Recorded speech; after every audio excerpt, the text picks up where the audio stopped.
Hello, friends. This is Dave Hurwitz, executive editor at ClassicsToday.com, here with the last of the Vox/Naxos reissues of the Maurice Abravanel Utah Symphony Tchaikovsky Symphony Cycle. Symphony number 3, the Polish, coupled with Francesca da Rimini, the tone poem that just about everybody gets wrong. And Abravanel doesn't get it wrong, I'm telling you right now. Now, Tchaikovsky's Third Symphony is the problem child, the most problematic problem child of the 6 canonic numbered symphonies. 1 and 2 are early, but people don't dump on them too much. I mean, they're attractive. But number three has some things that sort of count against it. The first is that it has 5-movement form. And 5 movements, people think, oh, God, what could it possibly have 5 movements for, you know? I mean, there must be something wrong with it. It's not really a symphony. It's more like a suite or something like that. Well, that to me is completely obnoxious, frankly, because Beethoven's Pastoral Symphony has 5 movements, for example, 5 clear movements. So does Schumann's Rhenish Symphony. And nobody gets their back up about those German symphonies because they have more than 5 movements, because Germans are supposed to be really, really good at form. Of course, Schumann wasn't, by the way, but he constructed a perfectly lovely 5-movement symphony. Well, Tchaikovsky has done the same thing here. You have, it's actually in a beautiful kind of Bartokian arch form where you have, quick outer movements and then 2 scherzos with a central slow movement. It is actually formally, I think, large scale form, one of the most perfectly constructed things that Tchaikovsky ever did. Now, as far as the rest of the symphony goes, there's the bottom line. Either you like the tunes or you don't like the tunes. Either whether you like it or not. It's vintage Tchaikovsky. It's lovely, lovely music and fun to listen to.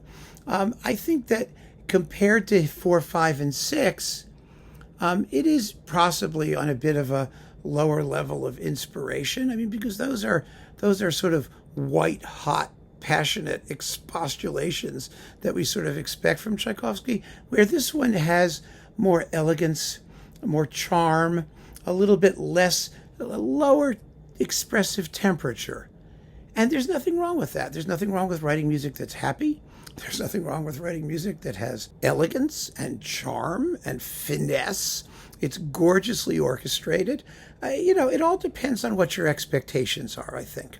And as far as the performance goes, as I've said, these are excellent Tchaikovsky performances. They're not so much distinctive in a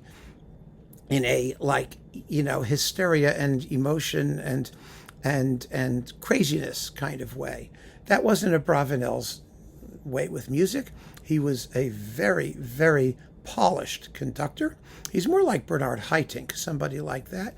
And he had with the Utah Symphony a distinctly second-rate orchestra that he got to play as often as not, like a first-class orchestra. But the point I've made throughout these reviews, and it's very, very obvious in this performance too, is that there was a time when conductors were expected to do Tchaikovsky, and they did it well. They knew how to play Tchaikovsky.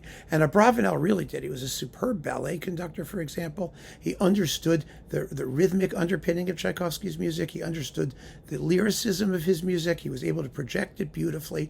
He could shape it without ever sounding fussy or making points or exaggerated or mannered. They are really effortless, beautiful, flowing Tchaikovsky performances. And that seems to be a gift that has largely vanished. I mean, today, if we hear a good Tchaikovsky performance, it will usually be of the crazy hysterical kind, because the conductor will feel impelled to do something. And whether that something is successful or not is going to depend on, the taste of the conductor and how, committed he is to the cause. But they'll do something. Abravanel doesn't need to do anything. He just plays the music beautifully. Now, Francesca is 25 minutes long. It has dead spots. It is a hard piece to bring off. It begins with all that moaning and groaning and the, hell music. Then you've got the love story in the middle. of Francesca and her lover, and then hell comes back at the very end. And you've got a coda, which, as I pointed out in my talk on Tchaikovsky endings, virtually nobody does the way Tchaikovsky wrote it. Abravanel does. He's one of the few. It could be a little bit more exciting at the very end in the coda. It sounds really good. It really does. These are those Mark Obort and Joanna Nikrens, I got it, productions, elite recordings, that are very natural sounding, and it sounds absolutely beautiful, and it has a wonderful tam-tam at the beginning. One that never hurts. I mean, it's another one of those performances that makes its points, again, without too much exaggeration. I mean, Francesca's a piece where you can exaggerate all you want. You really can. It asks you to do it. But if you're going to do a serious, straightforward performance that pays great attention and is very faithful to what Tchaikovsky wanted you to do, this is a very good Francesca. I mean, it's very, very enjoyable. And again, it doesn't have dead spots like so many other performances do, because you can whip up the hell stuff as much as you want, but then you got to get through 15 minutes of mostly slow, quiet music in the middle. And that's not so easy, but they do it quite beautifully here. And the orchestra is very sensitive, as often as not. They do a good job. They really do. So I can't say that this is the best Tchaikovsky cycle out there, or that this is even an essential Tchaikovsky cycle out there, but it's a very good one.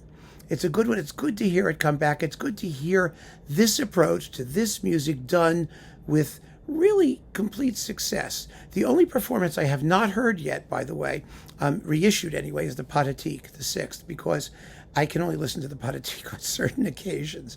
I have to be in the mood to listen to that symphony. So I'll get to it. I promise I'll get to it. But in the meantime, everything I've heard here has really been a very happy reacquaintance. And so I think that if you love Tchaikovsky and you love this music, you may very well want to hear these performances. So keep on listening, friends. Thanks for joining me, and take care.